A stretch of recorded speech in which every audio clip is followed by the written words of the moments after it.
السلام علیکم ورحمۃ اللہ وبرکاتہ۔ الحمدللہ الحنان المنان الذي خلق الانسان وعلمه البیان والصلاة والسلام علی رسولہ سید الانس والجان وعلی آلہ واصحابہ ذوی الخیر والاحسان، اما بعد فاعوذ باللہ من الشیطان الرجیم، بسم اللہ الرحمن الرحیم۔ اقتربت الساعة وانشق القمر، صدق اللہ مولانا العظیم وصدق رسولہ النبی الامین المتین المختار الکریم، ونحن على ذلك لمن الشاہدین والشاکرین والحمد للہ رب العالمین۔ ان اللہ وملائکتہ یصلون علی النبی یا ایہا الذین آمنوا صلوا علیہ وسلموا تسلیما۔ اللہم صلی علی سیدنا و مولانا محمد معدن الجود والکرم وآلہ واصحابہ الکرام وابنہ الکریم وبارک وسلم صلاة دائمۃ سرمدا ابدا۔ عزیزان گرامی وقار، اللہ رب العزت نے اس دنیا کو ایک محدود وقت کے لیے بنایا ہے، اور ہم تمام مومنین مسلمین اس بات کا عقیدہ بھی رکھتے ہیں کہ قیامت کا آنا حق ہے، اور جس نے انکار کیا وہ اسلام سے خارج ہوا۔ بنیادی چیزیں جو ایمان کی ہیں ہمارے درمیان، ایمان مفصل ہی کو لے لیں تو اس میں ہم یہی کہتے ہیں آمنت باللہ و ملائکتہ و کتبہ و رسلہ والیوم الآخر۔ پانچویں نمبر پر ہم ایمان لاتے ہیں آخرت پر، یعنی قیامت کے دن پر۔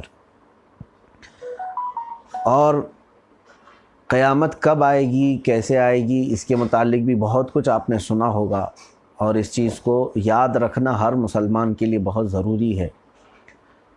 رسول پاک صلی اللہ تعالیٰ علیہ وسلم کی ولادت پاک اور آپ کی وفات قیامت کی سب سے پہلی نشانی ہے، کیونکہ رسول پاک صلی اللہ تعالیٰ علیہ وسلم کی بعثت اور آپ کی وفات ظاہری یہ قیامت کے نشانیاں وہاں سے شروع ہو چکی، اور میرے آقا صلی اللہ تعالیٰ علیہ وسلم نے چھوٹی بڑی بہت ساری نشانیاں بیان فرمائی، جن کو دو چیزوں میں تقسیم کیا گیا، علامات صغریٰ اور علامات کبریٰ۔ اور تقریباً چھوٹی نشانیاں جتنی تھی وہ ظاہر ہو چکی ہیں، بڑی نشانیاں جس میں چند میرے آقا صلی اللہ علیہ وسلم نے فرمایا قیامت اس وقت تک قائم نہیں ہوگی جب تک کہ حضرت عیسیٰ علیہ السلام نازل نہ ہو جائے، یاجوج ماجوج کا نکلنا، دجال کا ظاہر ہونا، دابۃ الارض کا خروج، سورج کا پچھم سے نکلنا، اور زمین کا دھنس جانا 3 جگہوں سے، یہ تمام بڑی علامات ہیں۔ رسول پاک صلی اللہ تعالیٰ علیہ وسلم نے یہ بھی ارشاد فرمایا کہ یہ ساری چیزیں ایک بعد دیگرے بہت جلدی پیش آئیں گی۔ آج میں آپ کے سامنے کچھ اہم چیزیں یہ بتانا چاہ رہا ہوں کہ حالات جو ابھی نظر آ رہے ہیں، بالکل تیزی سے ہم قیامت کی طرف بڑھ رہے ہیں۔ جن علامات کو میرے آقا صلی اللہ تعالیٰ علیہ وسلم کی احادیث میں ہم پڑھتے ہیں تو ایسا لگتا ہے کہ وہ زمانہ بہت قریب ہے جس زمانے میں ہم آج جی رہے ہیں۔ آپ دیکھیں مہینے بھر میں کیا ہو رہا ہے یہ پتہ نہیں چل پا رہا ہے، اتنی تیزی سے حالات پوری دنیا کے تبدیل ہوتے جا رہے ہیں۔ ایک حدیث پاک میں آپ کے سامنے سناتا ہوں، اس کے بعد اس کی تشریح میں ہی میں اپنی گفتگو کو ختم کروں گا۔ یہ حدیث پاک حضرت معاذ بن جبل رضی اللہ تعالیٰ عنہ سے، آپ فرماتے ہیں رسول کریم صلی اللہ تعالیٰ علیہ وسلم نے ارشاد فرمایا عمران بیت المقدس، یہ حدیث کے الفاظ یوں بھی ہیں عمران المقدسی خراب یثرب وخراب یثرب خروج ابتداء الملحمتی ابتداء الملحمتی فتح قسطنطینیت وفتح قسطنطینیت خروج الدجال، او کما قال النبی صلی اللہ تعالیٰ علیہ وسلم۔ آپ نے فرمایا کہ میں رسول کریم صلی اللہ تعالیٰ علیہ وسلم کو یہ فرماتے ہوئے سنا ہوں، یہ میرے آقا صلی اللہ علیہ وسلم نے فرمایا کہ بیت المقدس آباد ہوگا اور مدینہ طیبہ کی ویرانی ہوگی۔ ویران کا مطلب ویسی ویرانی نہیں جس کو ہم عام لفظوں میں ویران کہتے ہیں، بلکہ کچھ چیزوں کی ویرانی کے لوگوں کا وہاں عبادات وغیرہ سے دور ہو جانا، اس کو بھی ویرانی کہا جاتا ہے، جیسے کہ آج پوری مسجد نبوی بند ہے۔ تو یہ خراب و یثرب اس کو کہا گیا ہے کہ مدینے کی ویرانی ہوگی، اور جب مدینے کی ویرانی ہوگی تو تم سمجھ لینا کہ ملحمۃ الکبریٰ شروع ہو جائے گی۔ یہ ملحمۃ الکبریٰ کیا ہے؟ دنیا کی سب سے بڑی جنگ ہوگی، ایسی جنگ ابتدائے آدم علیہ السلام سے لے کر اب تک نہیں لڑی گئی ہوگی، اتنے بڑے پیمانے پر یہ جنگ ہوگی۔ اس میں تقریباً پوری دنیا ملوث ہوگی، ایک طرف مسلمین ہوں گے، دوسری طرف ساری قومیں ہوں گی۔ الملحمۃ الکبریٰ کے متعلق یہ بھی ہمیں ملتی ہیں روایات میں کہ اہل روم سے ہمارا مقابلہ ہوگا۔ روم سے مراد آج جو اٹلی ہے، یا یوں سمجھ لیں ان کو اہل الاسفر بھی کہا گیا ہے، گورے لوگ، ان کے ساتھ مقابلہ ہوگا۔ گورے لوگوں میں یہی تمام انگریز آتے ہیں۔ تو ملحمۃ الکبریٰ ہوگی، اور ملحمۃ الکبریٰ کے بعد میرے آقا صلی اللہ علیہ وسلم نے فرمایا کہ فتح قسطنطینیہ تھا، قسطنطنیہ فتح ہوگا۔ قسطنطنیہ آج کے استنبول کو کہا جاتا ہے جو ترکی میں ہے، جبکہ آپ دیکھ رہے ہیں آج تو اسلامی کنٹریز کے اندر ہی شمار ہوتی ہے، آلریڈی وہ فتح ہے، مسلمان ہیں وہاں پر۔ لیکن وہ کیسے فتح ہوگا؟ اس کے لیے سمجھنا ہوگا کہ قسطنطنیہ پہلے مسلمانوں کے ہاتھوں سے جائے گا، یعنی ترکی کے حالات جہاں تک اس حدیث کو لے کر کے مجھے لگتا ہے کہ خراب ہوں گے، اور استنبول مسلمانوں کے ہاتھوں سے نکل جائے گا۔ اس کے بعد رسول کریم صلی اللہ تعالیٰ علیہ وسلم نے ارشاد فرمایا کہ دجال کا خروج ہوگا، ظاہر ہوگا۔ اب دجال پیدا ہوگا کہ نکلے گا، کیا ہوگا؟ تو حدیث پاک کی روشنی میں یہ ہے کہ دجال آلریڈی پیدا ہے، موجود ہے، وہ ایک جزیرے کے اندر مقید ہے، جیسے کہ حضرت تمیم داری رضی اللہ تعالیٰ عنہ کی ایک طویل حدیث ہے، اس میں موجود ہے۔ ایک صحابی رسول ہیں حضرت تمیم داری رضی اللہ تعالیٰ عنہ، انہوں نے اپنے ایک سفر میرے آقا صلی اللہ علیہ وسلم کی بارگاہ میں پیش کیا تھا کہ میں سمندر کے سفر پر تھا، اچانک ہماری کشتی بھٹک گئی اور اس میں جتنے لوگ تھے وہ بہہ گئے، تو میں ایک تختہ پکڑ کر کے اس پر چلتا رہا، یہاں تک کہ وہ ایک جزیرے کے کنارے لا کر تخت نے مجھے چھوڑ دیا۔ میں اس جزیرے میں گیا تو دیکھا ایک بہت بھیانک شکل والی عورت تھی، اور وہ اپنے بال اچھالتی تھی اور رقص کرتی تھی۔ تو میں نے کہا کہ تو کون ہے؟ تو اس نے کہا کہ میں تجھے بتاتی ہوں، اندر چل۔ جزیرے کے اندر ایک محل تھا، وہاں اندر جانے کے بعد ایک بہت ہی خوفناک شیطانی شکل کا ایک شخص تھا۔ تو حضرت تمیم داری فرماتے ہیں یہ کون ہے؟ تو اس نے کہا میں بتاتا ہوں، پہلے تو یہ بتا جس دنیا سے تو آ رہا ہے۔ تو اس شخص نے جو وہاں اندر بہت خطرناک شکل کا تھا، اس نے کچھ چیزیں پوچھی، کیا عرب کی زمین کھجوریں دینے لگ گئی؟ تو آپ نے کہا ہاں بالکل کھجوریں دے رہی ہیں، مدینے کی زمین میں کھجور ہوتی ہیں۔ پھر اس کے بعد اس نے کہا کیا دریائے تبری سوکھ گئی؟ دریائے تبری آج اسرائیل کے اندر موجود ہے۔ اس نے حضرت تمیم داری نے کہا نہیں، آج پانی بھرا ہوا ہے۔ پھر اس نے ایک چشمے کے متعلق پوچھا، کیا وہ پانی سوکھ گیا؟ آپ نے کہا نہیں۔ پھر اس نے پوچھا کیا نبی امی آ گئے؟ آپ نے کہا ہاں نبی امی آ چکے اور انہوں نے اعلان نبوت بھی فرمایا۔ اس نے پوچھا کیا اہل عرب ان سے قتال کیے؟ تو آپ نے کہا ہاں قتال یعنی جنگ کیے ہیں، کہا کئی جنگیں کیے ہیں۔ تو ان کے ماننے والے بڑھتے جا رہے ہیں یا گھٹتے جا رہے ہیں؟ تو آپ نے فرمایا کہ نہیں بڑھتے جا رہے ہیں۔ تو اس شخص نے کہا ہے آنے والے سن، میں مسیح دجال ہوں، ابھی میرے آنے کا وقت نہیں ہوا، جب یہ تمام چیزیں ہو جائیں گی تو مجھے ظاہر ہونے کا وقت دے دیا جائے گا۔ یعنی جب دریائے تبری سوکھ جائے اور زخر یا ایسے ہی کچھ نام کا ایک چشمہ ہے وہ سوکھ جائے، اور نبی امی صلی اللہ تعالیٰ علیہ وسلم کے خلاف لوگ زیادہ کھڑے ہو جائیں، اب وہ میرے آنے کا وقت قریب ہوگا۔ تو میرے عزیزو آج وہی حالات ہیں دریائے تبری کے متعلق۔ آج کے حالات یہ ہے کہ تقریباً اس میں صرف 2.5 فٹ پانی بچ گیا ہے، جو پہلے سے ایک دریا رہا ہے اور اس میں ہمیشہ پانی رہا ہے، ندی ہے، اور دیگر علامات ہیں۔ بہرحال میں نے جو حدیث آپ کے سامنے تلاوت کی، عمران بیت المقدسی خراب و یثرب، یہاں سے اگر میں شروع کروں کہ بیت المقدس کی آبادی مدینہ کی ویرانی ہوئی۔ آج یہ جتنے بھی معاملات آپ دیکھ رہے ہیں یہ سب یہود کی طرف سے ہیں۔ یہ پورے یہودی اسرائیل کی طرف ہجرت کر کے جا چکے، تقریباً 1920 سے ان کی ہجرتیں چالو ہو گئی ہیں۔ یعنی دنیا میں جہاں جہاں یہودی تھے ان کو زبردستی اسرائیل کی طرف بھیجا گیا، جبکہ اسرائیل کوئی ایک کنٹری نہیں تھی، فلسطین تھا، یہ عرب کا ایک حصہ تھا۔ یہ سب ہجرت کر کر کے جاتے رہے۔ شروع میں صرف 4000 یہودی گئے تھے، آج بڑھتے بڑھتے ان کی تعداد لاکھوں سے زیادہ ہو گئی۔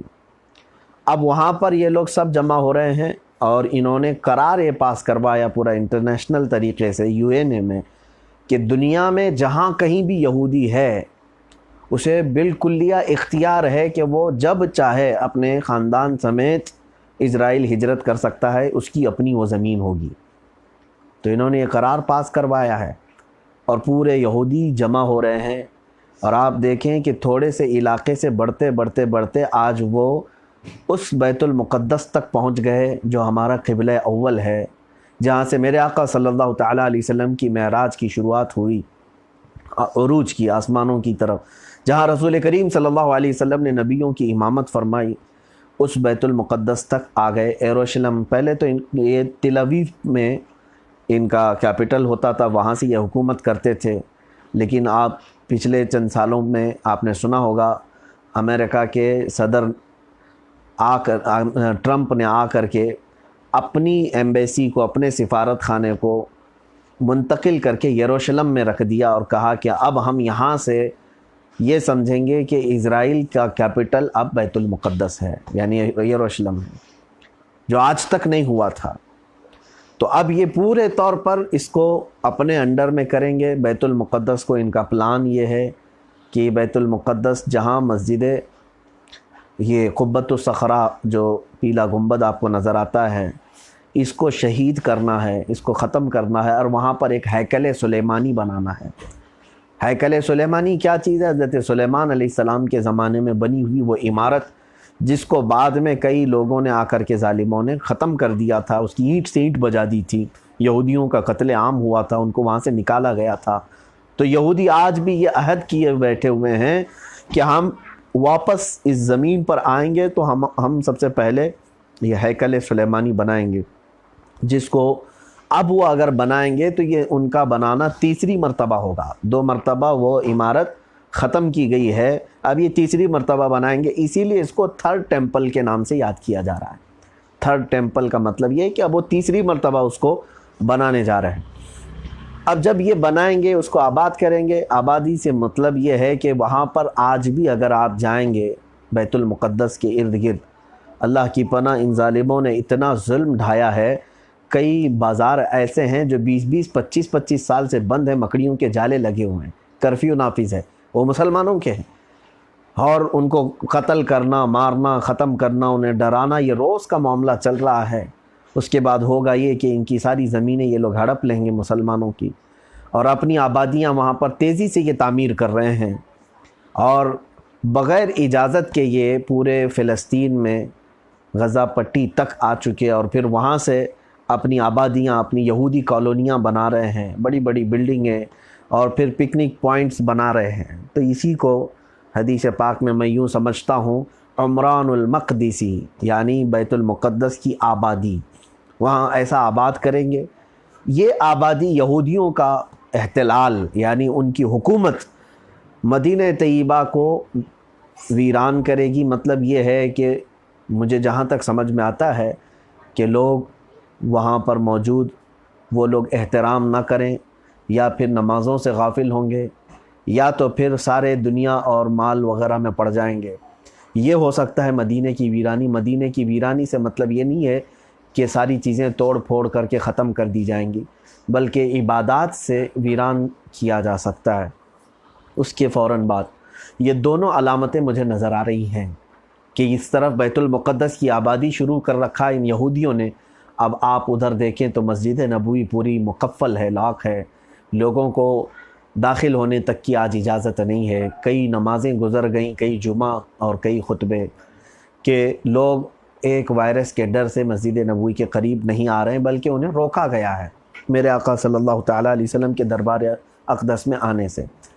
دوسری چیز، اس کے بعد ہی یہ فرمایا گیا کہ ملحمۃ الکبریٰ شروع ہوگی۔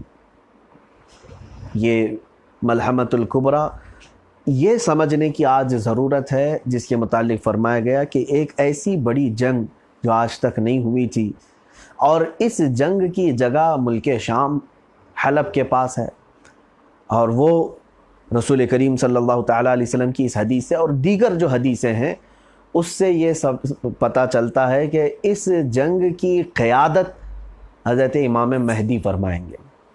امام مہدی کون ہیں؟ امام مہدی یہ پیدا ہوں گے، حضور اکرم صلی اللہ تعالیٰ علیہ وسلم کی اتنی حدیثیں ہیں جو تواتر کی حد تک پہنچی ہوئی ہیں امام مہدی کے آنے کے متعلق۔ حضور صلی اللہ علیہ وسلم نے فرمایا، میری اولاد میں آخر زمانے میں میرے نام کا ایک بچہ پیدا ہوگا جو پوری روئے زمین کو عدل سے بھر دے گا، پوری روئے زمین کو عدل اور انصاف سے بھر دے گا، اور ان کی صفات بھی یہ بتا دی گئی ہیں کہ وہ کس طرح کی صورت رکھتے ہوں گے۔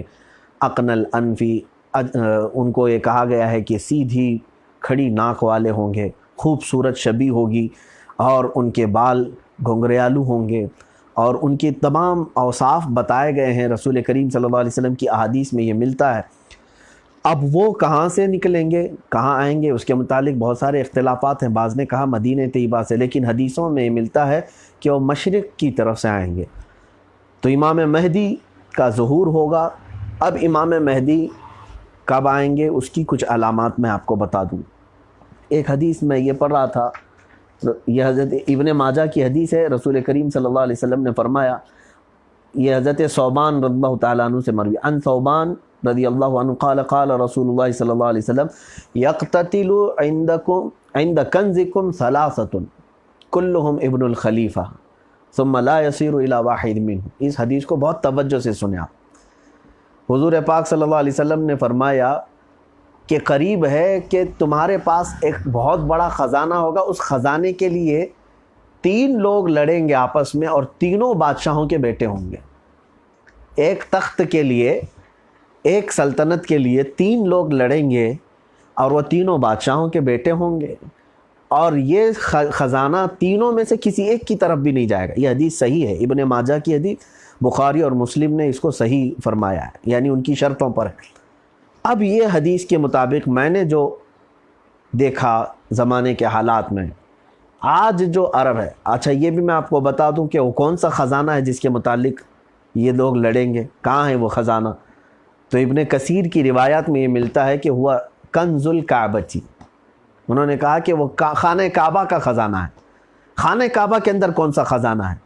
اس سے مراد یہ ہے کہ خانہ کعبہ کے پاس آنے والوں سے جو مال جمع ہوتا ہے وہی خزانہ ہے، حجاج کا، معتمرین کا، بلکہ کئی 100 کروڑ، کئی 1000 کروڑ کا یہ خزانہ ہے جو صرف اور صرف حاجیوں سے سعودی عرب کو ملتا ہے۔ اب اسی خزانے کے متعلق لڑیں گے، 3 لوگ لڑیں گے، اور تینوں میں سے کسی ایک کو بھی یہ نہیں ملے گا۔ میں یہ حتمی طور پر نہیں کہتا کہ آج ہی ہونے والا ہے، لیکن حالات یہ بتا رہے ہیں کہ موجودہ جو بادشاہ ہے، اس کے تخت کے دعوے دار آج بھی 3 لوگ ہیں۔ آج جو موجودہ بادشاہ ہے سلمان بن عبدالعزیز، یہ بوڑھا ہو گیا بیچارہ، اب کچھ کام کے لائق نہیں ہے۔ اس کے بیٹے نے زبردستی تخت ہتھیا لیا ہے، اور اس سے پہلے جو کراؤن پرنس تھے، ان 2 لوگ تھے، دونوں کو بھی ہٹایا گیا ہے۔ ظاہر سی بات ہے وہ ولی عہد تھے۔ کراؤن پرنس کا مطلب ہوتا ہے بادشاہ کے بعد اس کا نمبر آتا ہے، تو پہلے ایک شخص تھا، اس کو ہٹایا گیا، پھر محمد بن نائف غالباً اس کو رکھا گیا، اس کو بھی ہٹایا، اب پھر یہ تیسرے نمبر پر یہ محمد بن سلمان بیٹھا ہوا ہے۔ تو ظاہر سی بات ہے جن کو ہٹایا گیا ہے ان کے اندر کی بھوک مری نہیں ہوگی تخت کی، ان کے اندر کی لالچ ٹھنڈی نہیں ہوئی ہوگی، وہ آگ تو بھڑک رہی ہے تخت کو حاصل کرنے کی۔ ابھی حالات یہ بتاتے ہیں عرب کے، سعودی عرب کے، کہ خاندانی بغاوت بہت زوروں پر ہے۔ اس نے اپنے ہی جو ولی عہد ہے بھی فی الحال کراؤن پرنس ہے، اپنے ہی بھائیوں کو قید میں رکھا ہے، کئی علماء کو قید کیا ہے جو اس کے خلاف بولے۔ تو بہرحال یہ آگ بھڑکے گی، جہاں تک مجھے لگتا ہے ہو سکتا ہے کہ بادشاہ وقت کے مرنے کے فوراً بعد ایک بھونچال آئے گا، اور چونکہ اب تک میں نے 3 لوگوں کا ایک تخت کے لیے لڑنا تاریخ میں اس طرح سے مجھے نہیں ملا، ہو سکتا ہے اس بار اتفاق سے ایسا مجھے لگ رہا ہے کہ ایک بادشاہ کے انتقال کے بعد اب 3 دعوے دار اسی خاندان میں موجود ہیں کہ ہم اس تخت پر قابض ہوں گے۔ اب حدیث کو اگر آپ دیکھیں گے، حضرت ثوبان رضی اللہ تعالیٰ عنہ کی حدیث ابن ماجہ کی روایت میں ہے، یقتتل عند کنزکم ثلاثۃ کلہم ابن الخلیفہ، تمہارے خزانے کے لیے 3 لوگ آپس میں لڑیں گے اور وہ تینوں بادشاہوں کے بیٹے ہوں گے۔ تقریباً آپ دیکھیں گے یہ بادشاہوں کی اولاد میں سے ہیں۔ ثم لا يصير الى واحد منهم، حضور صلی اللہ علیہ وسلم نے یہ بھی فرمایا کہ ان میں سے کسی ایک کو بھی وہ نہیں ملے گا۔ اب دیکھتے ہیں بعد میں ہوتا کیا ہے، اگر ان تینوں میں سے کسی کو بھی نہیں ملتا ہے تو پھر مطلب یہی ہے کہ وہ اسی زمانے کے لیے ہوگی حدیث پاک، اور اگر پھر یہ قابض ہوتے ہیں ہو سکتا ہے بعد میں آنے والے کسی اور 3 لوگوں کے متعلق یہ حدیث ہوگی۔ بہرحال اب یہاں پر میں جو کہہ رہا تھا امام مہدی کے ظاہر ہونے کی جو علامات ہیں وہ کیا ہیں، اس میں یہ بھی فرمایا گیا کہ پوری دنیا میں وبا پھیلے گی۔ دوسری علامت یہ ہے کہ قحط سالی عام ہو جائے گی۔ تیسری علامت یہ ہے کہ زمین میں زلزلے ہوں گے، زمین ادھر ادھر سے دھسے گی۔ تو یہ بعض دوسرے کتب میں ہے، میں نے اس کی تصحیح نہیں کی ہے، لیکن ملحمۃ الکبریٰ ایک بڑی علامت یہ بتائی گئی ہے جنگ کی تیاری۔ میرے عزیزو، آپ کو میں بتاؤں کہ آج سوائے مسلمانوں کے ساری قومیں جنگ کی تیاریوں میں مصروف ہیں، ساری قومیں جنگ کی تیاریوں میں۔ ہمیں کسی چیز کی پرواہ نہیں، ہم تو اپنوں میں مست ہیں۔ ہمارے بچے اور نوجوان تو آج اس طرح کی زندگی گزار رہے ہیں جیسا ایسا لگتا ہے کہ انہیں اس دنیا سے جانا ہی نہیں ہے۔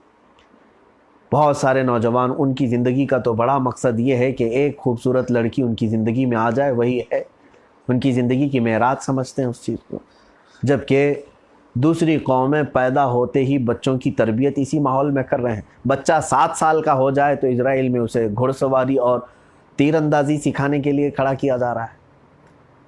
عزیزان گرامی وقار، تقریباً قومیں جنگ کی تیاریوں میں مصروف ہیں۔ اب میں یہ نہیں کہتا کہ ساری جنگیں تلوار، ہتھیار، بندوق، گولی بارود سے ہی ہوں گی۔ جنگ کے بہت سارے طریقے ہیں۔ دنیا ایک نئی جنگ کا بھی سوچ رہی ہے، جیسے بایو ویپن، یعنی بایولوجیکل ویپنز جو ہیں وہ یہی ہیں جیسے وائرس کا چھوڑنا ایک ساتھ لاکھوں کی موت ہو جائے، تو بم گرانے سے تو بہتر ہے، لوگ آج اس خیال میں بھی ہیں کہ نیوکلیائی بم گرانے سے بہتر ہے کہ کوئی وائرس چھوڑ دیا جائے تاکہ ایک پوری قوم اس سے تباہ ہو جائے۔ یہ بھی ایک طریقے کی جنگ لڑی جا رہی ہے۔ ایک طریقہ جنگ کا یہ بھی دنیا نے، ترقی یافتہ دنیا ہے، کمپیوٹرائزڈ جنگ، یعنی لوگوں کے حملے کرنا، انٹرنیٹ کے ذریعے سے ان کے پیسے چرانا، پورے کے پورے پیسے بینکوں کے غصب کر لینا، یہ بھی ایک طرح کی جنگ ہے۔ اور دنیا کو کیش لیس کر کے قحط سالی کی طرف یہ لایا جائے گا۔ آپ دیکھیں گے اس کے بعد ابھی ہم جو لاک ڈاؤن میں بیٹھے ہوئے ہیں، یہ بلا ہے، یہ وبا ہے۔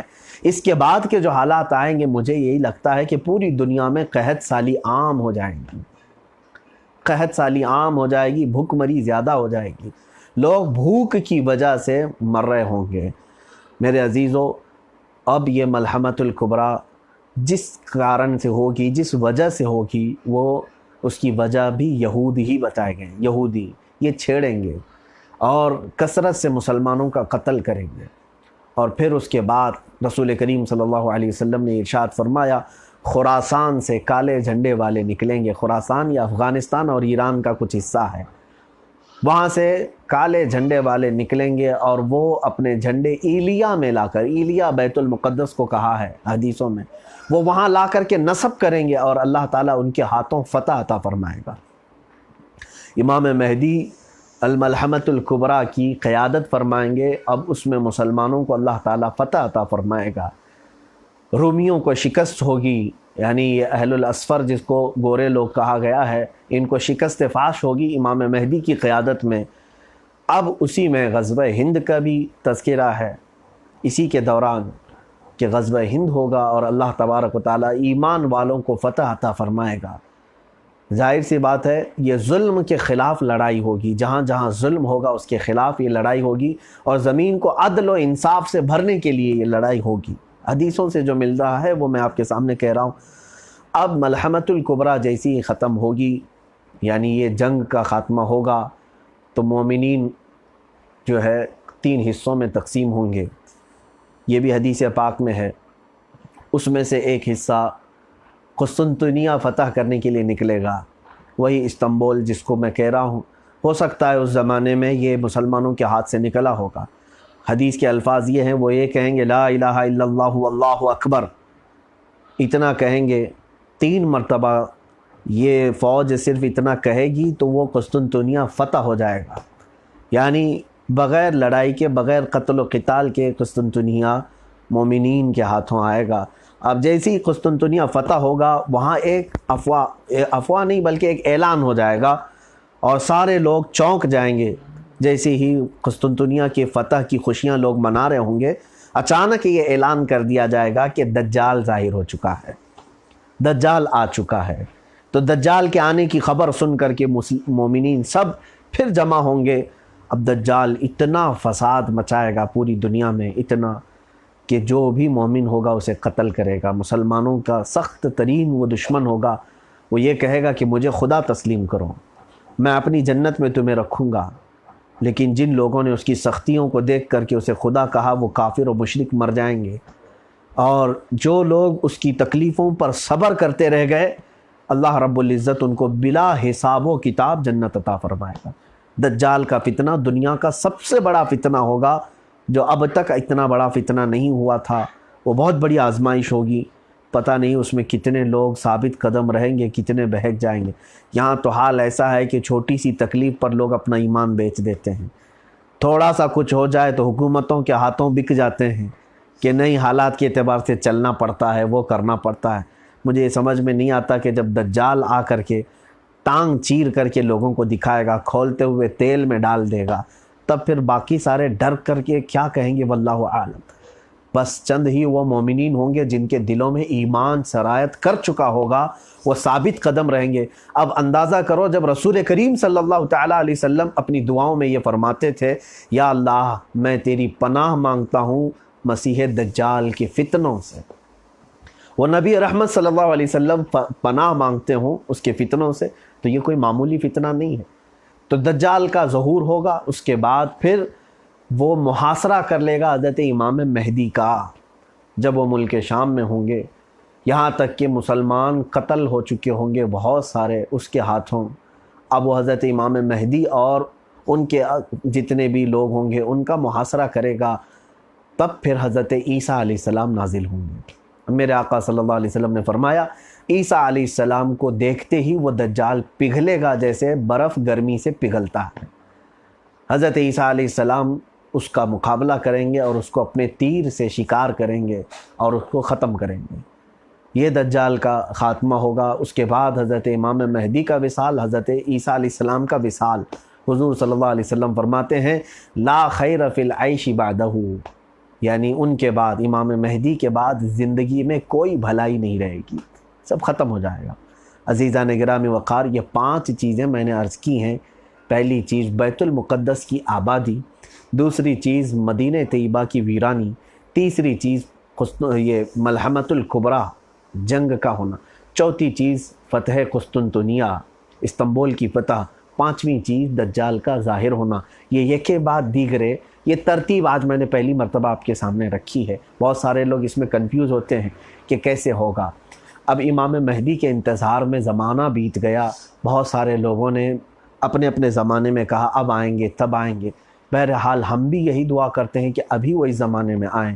کاش ہمیں دجال کے فتنوں سے اللہ تعالیٰ بچا کر امام مہدی کی فوج میں داخل فرمائے، اس لیے کہ اس زمانے میں ہم دور دور تک دیکھتے ہیں، ہمارا کوئی قائد نظر نہیں آتا، ہمارا کوئی لیڈر نظر نہیں آتا جو ہماری قیادت کرے اور ہمارے لیے حق کی آواز بلند کرے۔ اب صرف اور صرف مجھے لگتا ہے، دیکھیں اب وہ مجدد کا زمانہ بھی ختم ہوتا نظر آ رہا ہے، حالانکہ ہر 100 سال پر ایک مجدد آتا ہے۔ امام احمد رضا خان فاضل بریلوی رضی اللہ تعالیٰ عنہ کو پوری دنیا کے مومنین نے، اکثر لوگوں نے اپنا مجدد تسلیم کیا۔ ان کا زمانہ بیت کر 100 سال سے زیادہ ہو رہے ہیں، اس کے باوجود اب تک لوگوں نے پھر کسی مجدد پر اتفاق نہیں کیا۔ ہوں گے ضرور، لیکن اپنے اپنے علاقے کے اعتبار سے کثیر لوگوں کے لیے کوئی ایک تجدیدی کارنامہ کرنے والا ہمیں نظر نہیں آتا۔ میں یہ سمجھتا ہوں شاید اب جو مجدد آئے گا وہ امام مہدی ہی ہوں گے، امام مہدی ہی کی شکل میں، جو پوری تمام تر فتنوں اور موجودہ اختلافات کو ختم فرما کر ہمیں امت مصطفیٰ کی وحدت اور ساری صفوں کو آپ ترتیب دیں گے۔ وہی شاید زمانے کا بھی انتظار باقی ہے۔ میرے عزیزو، امام مہدی رضی اللہ تعالیٰ عنہ جس وقت تشریف لائیں گے اس وقت ان کی بھی دشمنی کی جائے گی، اور وہ رمضان المبارک کا مہینہ ہوگا۔ بعض لوگ رمضان کے آتے ہی یہ بحث بھی شروع کرتے ہیں۔ مجھے آج ہی ایک میسیج یہ بھی آیا کہ ترکی کے ایک شیخ ہیں، انہوں نے کہا یہ جو آنے والا رمضان ہے یہ معمولی رمضان نہیں ہے، یہ امام مہدی کے ظہور کی علامات دکھا رہا ہے۔ بہرحال امام مہدی کے ظہور کی علامات انہوں نے اپنے اپنے اعتبار سے دیکھا ہوگا۔ میں حتمی طور پر کوئی بات نہیں کہہ سکتا، یقینی طور پر کوئی بات نہیں کہہ سکتا، اور وہ علامات جو امام مہدی کے ظاہر ہونے کی بتائی گئی ہیں وہ رمضان المبارک میں، اور خانہ کعبہ کا طواف چل رہا ہوگا اور ہر طرف سے لوگ وہاں پر جمع ہوں گے۔ اب یہ یہ خانہ کعبہ کے حجر اسود اور حتیم کعبہ کے درمیان، یعنی خانہ کعبہ کا جہاں دروازہ ہے اس دروازے کے پاس آپ کھڑے ہو کر کے اعلان فرمائیں گے اور موجودہ لوگ سب آپ کے ہاتھ پر بیعت فرمائیں گے۔ لیکن آج کے حالات تو ایسے ہیں کہ طواف سے ہی انہوں نے روک رکھا ہے، پورے خانہ کعبہ کو سیل کر کے رکھا ہے، مختصر لوگوں کو جانے کی اجازت دی جا رہی ہے۔ واللہ اعلم بالصواب کہ جب امام مہدی آئیں گے خانہ کعبہ کھلا ہوگا اور لوگ کثرت سے طواف میں ہوں گے، تو اگر اللہ رب العزت نے ہمارے مقدر میں اسی رمضان کو رکھا ہے تو ہم تو شدت سے انتظار کر رہے ہیں کہ مولا تعالی ہمیں ایسے مہدی کا انتظار ہے جس کی خود میرے آقا صلی اللہ علیہ وسلم نے اپنی زبان پاک سے تعریف فرمائی ہے کہ وہ میری اولاد میں، فاطمہ کی اولاد میں میرا ایک بیٹا ایسا ہوگا جو پوری دنیا کو عدل و انصاف سے بھر دے گا۔ ہم تو اس مہدی کے انتظار میں ہیں۔ عزیزان گرامی وقار، آج کی یہ ضروری باتیں تھیں، اور پھر کچھ چیزیں جو اس سے ملتی جلتی ہیں وہ یہ بھی میں بتا دوں۔ عام المجاعہ یعنی پورے بھوک کا سال ایسا بھی آئے گا کہ بعض روایات یہ بتاتی ہیں کہ لوگ ایک دوسرے کا گوشت کھانے کی کوشش کریں گے۔ آج یہ لاک ڈاؤن کے بعد، ختم ہونے کے بعد آپ حالات دیکھیں کہ کتنی لوٹ ماری ہوتی ہے، لوگوں کے پاس مال نہیں ہوگا، پیسہ نہیں ہوگا، سامان نہیں ہوگا، راشن نہیں ہوگا، پھر کیا کیا معاملات ہوتے ہیں وہ دیکھا جائے گا بعد میں۔ لیکن احادیث میں یہ بھی ملتا ہے کہ قحط سالی سے لوگ ایک دوسرے کو مارنے کی کوشش کریں گے اور لوگ بیچے جائیں گے۔ اب وہ زمانہ ایسا ہوگا کہ تم اتنے فتنوں میں مبتلا کر دیے جاؤ گے کہ قبرستان سے گزرتے ہوئے تم یہ کہو گے قبر کو دیکھ کر کہ کاش اس کی جگہ میں ہوتا تو بہت اچھا ہوتا، کہ جو قبر میں سویا ہے وہ محفوظ ہے، کیونکہ وہ ان فتنوں سے پہلے ہی دنیا سے چلا گیا ہے۔ عزیزان گرامی وقار، میرے آقا صلی اللہ تعالیٰ علیہ وسلم کی ہر حدیث بالکل 100% صادق نظر آتی ہے۔ آج خود ہماری حالت ایسی ہے کہ ان حالات کو دیکھ کر اور آنے والے حالات کو دیکھ کر ہم خود ہی یہ سوچ رہے ہیں ہم سے پہلے جو قبرستان چلے گئے وہ بہت ہی محفوظ چلے گئے، وہ بہت مامون چلے گئے، اچھے اوقات میں وہ لوگ چلے گئے۔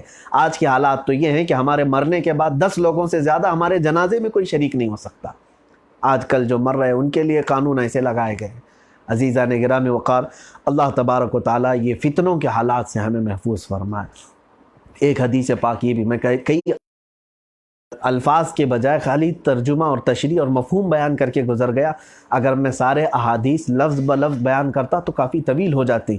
حدیث میں یہ بھی ہے، رسول کریم صلی اللہ تعالیٰ علیہ وسلم نے ارشاد فرمایا، عرب کا کوئی گھر ایسا نہیں ہوگا جس میں فتنہ نہ ہو۔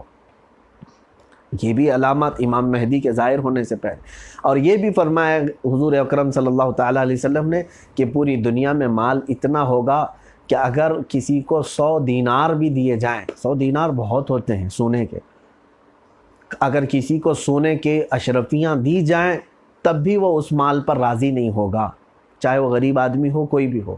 مال پر آج کوئی بھی راضی نہیں ہے، یعنی تھوڑے سے مال پر کوئی راضی نہیں۔ تو اس زمانے میں میرے آقا صلی اللہ علیہ وسلم نے فرمایا تھا کہ اگر کسی کو 100 اشرفیاں سونے کی دی جائیں اس پر بھی وہ راضی نہیں ہوگا۔ اور ایک حدیث غالباً حضرت ابو ذر رضی اللہ تعالیٰ کسی اور صحابی سے ہے یہ، کہ آپ نے فرمایا کہ عراق والوں پر ایک ایسا وقت آئے گا کہ ان کے پاس 1 درہم بھی باقی نہیں رہے گا، اور گیہوں کا ایک چلو، ایک کھٹوری بھی ان کے پاس کھانے کی نہیں رہ جائے گی۔ ایسی حالت ان کی آئے گی۔ آج عراق اسی حالت میں جا رہا ہے۔ جتنی بھی میں نے احادیث بیان کی وہ تقریباً حالات ایسی ہی ہیں میرے عزیزوں، مال پر ہمارا سب کا اس طرح سے یعنی حملہ کرنا، کسی بھی چیز پر آج اکتفا یا پھر قناعت نہیں رہ گئی، اور اہل عراق کی حالت بہت ہی خراب ہے، ہم نے دیکھا ہے ان کے پاس کھانے کے لیے گوشت کا ایک ٹکڑا بھی نہیں ملتا، ایک ٹکڑا ان کو دینے جاتے ہیں تو جھپٹا مار لیتے ہیں۔ تو یہ اور حالات ہو سکتا ہے، ایسے ہی ہونے والے ہیں۔ میں دعا کرتا ہوں رب ذوالجلال ہم سب کو کہنے سننے سے زیادہ عمل کی توفیق عطا فرمائے۔ ان علامات میں میرے عزیزوں اب مومنین مسلمانوں کی ذمہ داریاں کیا ہیں؟ جتنی چیزیں میں نے آپ کو بتایا، جس کو یہ معلوم ہو جائے کہ قیامت اتنی قریب ہے، اور اس کے بعد اگر وہ زندگی گزارنے کے طریقوں میں تبدیل نہیں کرتا، تو میں سمجھتا ہوں کہ اس نے اپنی قسمت میں محرومی لکھ لی ہے، اس نے خود اپنی قسمت کو اپنے ہاتھوں تباہ کیا ہے۔ اس لیے میرے عزیز بچوں، جوانوں، میری ماؤں اور بہنوں، اتنا وقت قریب ہے کہ آپ سوچ بھی نہیں سکتے۔ ہمارے اٹھائے جانے کا وقت، ہمارے حساب کتاب کا وقت، ہمارے اللہ رب العزت کی بارگاہ میں حاضری کا وقت بہت ہی قریب آ چکا ہے۔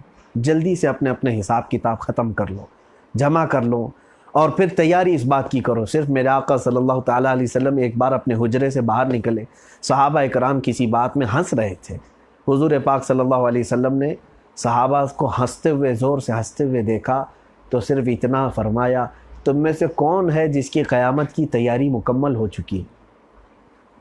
کیا اپنا حساب کتاب دینے کی پوری تیاری کر چکے ہو؟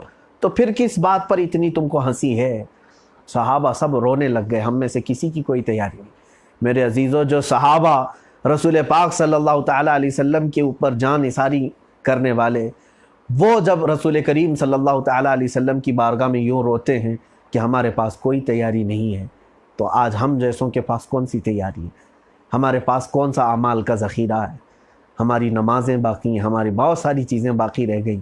عزیزان گرامی وقار، اپنے حساب کتاب کو فوراً طویل مت کریں، اس کو لپیٹنا شروع کر دیں اور اپنی تیاریوں میں لگ جائیں۔ اب حالات ہمارے امتحانات کے ہیں اور بہت زیادہ ہم آزمائے جائیں گے۔ اب ہم شاید فتنوں کے زمانے میں پیدا ہوئے ہیں، اب ہو سکتا ہے آج کل ہم بھی دنیا سے چلے جائیں، لیکن میں اپنے بچوں کا سوچتا ہوں، اب جو چھوٹے بچے اور جو نئی نسل، نئی جنریشن آ رہی ہے، ان کے متعلق بھی میں سوچتا ہوں پتہ نہیں وہ کس قدر آفات اور فتنوں سے مقابلہ کریں گے، اور ان کے زمانے کتنے چیلنجز والے ہوں گے۔ اس لیے دو ذمہ داریاں ہیں آپ کی۔ آج آپ اپنے گھروں میں اسلامی ماحول، تاریخ، قیامت اور علامات قیامت کثرت سے ذکر کرو، اور اپنے بچوں کو اس کے لیے تیاری سکھانا شروع کر دو۔ ایک اور بات جو اہم تھی وہ یہ ہے کہ دجال جو آئے گا، اس کے متعلق یہ بھی کہا گیا ہے کہ جب لوگ بھول جائیں گے، اس کا ذکر بھی نہیں ہو رہا ہوگا دنیا میں، اس وقت وہ ظاہر ہو جائے گا۔ لوگ خوشیاں منا رہے ہوں گے اس وقت، ملحمت الکبریٰ کی فتح کی، قسطنطنیہ کے فتح کی خوشیوں میں مصروف ہوں گے، اچانک دجال آئے۔ تو دجال کے آنے کی خبریں اپنے بچوں کو دیتے رہیں، اور استغفار کی کثرت کریں، اپنے گھروں میں یہ ماحول تبدیل کریں۔ اللہ رب العزت ہم سب کو مولا کریم ان تمام آفات ارضیہ، آفات سماویہ سے محفوظ فرمائے، ان پورے بلاؤں کا، وباؤں کا مولا پوری روئے زمین سے خاتمہ فرمائے۔ اے کریم خدا ارحم الراحمین، تیرے دربار میں التجا ہے، آج 15ویں شعبان المعظم ہے اور مقدس دن ہے جمعہ کا۔ اے رب ذوالجلال، جلد سے جلد تو اپنے گھروں کو ہمارے لیے کشادہ فرما دے، تیرے گھر مسجدیں کھل جائیں اور صفیں پھر سے مولا بارونق ہو جائیں، سجدوں سے بھر جائیں مسجدیں۔ اے الہ العالمین، ہم سب کو ادب سے تیرے حبیب پاک صلی اللہ علیہ وسلم کے روضہ اقدس کی حاضری نصیب فرما، خانہ کعبہ کا طواف نصیب فرما۔ مولا ہم سب کے والدین کا سایہ دراز فرما، جو دنیا سے جا چکے مولا ان کی مغفرت فرما۔ بس تیری بارگاہ میں اتنی التجا ہے، جتنے دن کی بھی زندگی ہے مولا امن کی زندگی عطا فرما، اور جب دنیا سے خاتمہ ہو تو مولا ایمان پر خاتمہ فرما۔ اے رب ذوالجلال، ایمان پہ خاتمہ فرما، ہم سب کو ایمان پہ موت عطا فرما۔ وصلی اللہ تعالیٰ علی خیر خلقی محمد وآلہ واصحابہ اجمعین، وآخر دعوانا الحمد للہ رب العالمین۔ السلام علیکم۔